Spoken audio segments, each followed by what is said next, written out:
કોડીનાર તાલુકાના આલીદર ગામની સીમ હવે માત્ર ખેતી માટે જ નહીં પરંતુ વન્યજીવના અનોખા અનુભવ માટે પણ જાણીતી બની છે. અહીં રામ લખન નામના બે નર સિંહની જોડીએ સ્થાનિક લોકોના દિલમાં અનોખું સ્થાન બનાવ્યું છે. આ બંને સિંહ હંમેશા એક સાથે જોવા મળતા હોવાથી તેમને રામ લખન નામ આપ્યું છે.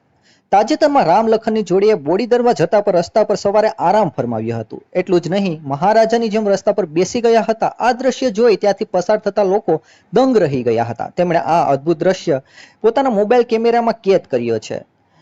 ઘટના ફરી એકવાર સાબિત કર્યું કે ગીર સોમનાથના આસપાસના વિસ્તારમાં સિંહનું કુદરતી નિવાસસ્થાન કેટલું સમૃદ્ધ છે. રામ લખન વચ્ચેનો અતૂટ પ્રેમ અને સ્થાનિક લોકોનો તેમની સાથેનો ભાવાત્મક નાતો ત્યારે વધુ સ્પષ્ટ થયો જ્યારે થોડા સમય પહેલા લખન સિંહ બીમાર પડ્યો. વન વિભાગે તેને તાત્કાલિક એનિમલ કેર સેન્ટરમાં સારવાર માટે ખસેડ્યો હતો. આ સમયે આલીદર ગામના ભાવિની બાપુ ગ્રુપના યુવાનોએ લખનના સ્વાસ્થ્ય માટે સત્યનારાયણની કથા માની હતી.